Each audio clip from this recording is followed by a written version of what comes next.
Do you mind if I just sit here and just stare out this recording studio window? In fact, I want to take off my reading glasses. I want to see this picture clear because I'm going to try to figure out a way to paint it inside your imagination. These trees are about 35 feet tall. When they first came into my life in 1997, they were barely 6 inches tall. The sun, the way that it's gleaming this morning, this is like one of those days where spring is starting to give birth to a brand new feeling inside the human mind, body, and soul.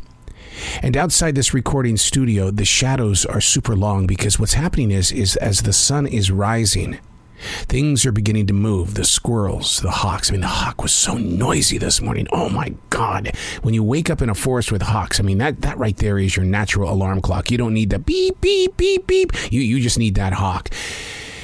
And you've got the deer who are just calmly, peacefully roaming. And I love to tap into that energy every single morning when I see those deer. Because when those doe stop and stare at me, it's almost like they're saying, hey, it sounds rough. What you're reading sounds horrible. But we're here. Let us be where you lean. We're here. Hey, it's Arrow. This is The Choice. This is what I was writing while the sun was waking up on a brilliant new day. Clearing the mind in a fogged up society. Is that a full moon or the sun rising? I mean, most people can't even identify the day that we're actually living in. Now, according to research, because you know how I am, time perception is completely normal and shouldn't raise any concern until you find yourself in a place that you forgot how you got there. Science says the things that we recollect are prone to real interference. Here's the thing now. No memory will ever be the same. And this is why I write on a daily basis. It doesn't mean that I'm going to return to read the writing. I'm just here to observe the curves of a long and winding road. I mean, here's the thing. You and I could be in the same exact room, face to face, and still experience something totally different upon our journeys. Let's say you're the one that's writing down the moment, and I stop by in 2 weeks, and we talk about what it is that we were doing when we were face to face. Because the brain is constantly exchanging what it holds on to, what's going to happen is I'm going to remember what we were talking about, but it's not going to be as sharp as the tones of the physical writer. Sadly, though, here's the twist in the story. The writer's interpretation of the event is not even what really took place. Because as you write, as much as you could be the greatest journalist on the planet, you're still going to put it in your own words. So therefore, once the moment happens, it's over. And you're basing everything on what your mind is giving you in this moment of now and not then. That's a tough cookie to swallow because so many times we really want to put ourselves in a past and we want to live in those great moments.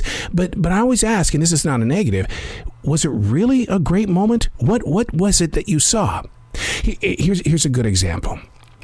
In my early years, from my teens all the way up until just at 30 years old, sure, I had a very rough marriage, but I was in love with that woman.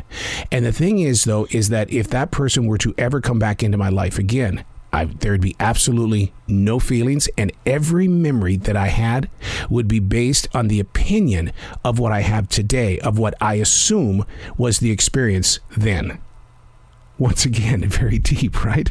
I mean, clearing the mind in a fogged up society. Is that a full moon or is that a sunrise? Do you ever find yourself in a situation where you can't identify the day? And research says that's okay. It's when you don't know how you got where you are that you should start finding yourself in a place of worry. Where are your keys at? You're always losing your keys? What about that left sock? The mind is beat up every day. And so often, arguments are based on, no, this is the way that it was. Here's the thing. Find your peace. Listen to each other. What you experienced in that moment of now is not what you're experiencing in this moment of now. And what you had going in your life at that time is based only, not on a memory, an opinion. Because what you experienced then has been rewritten by your imagination, because your mind is constantly exchanging. You may remember being there, you may remember the conversation, but it will never be exact. find your peace. If you've got something against somebody, find your peace. If something is coming at you and it sharply gets inside your soul, find your peace.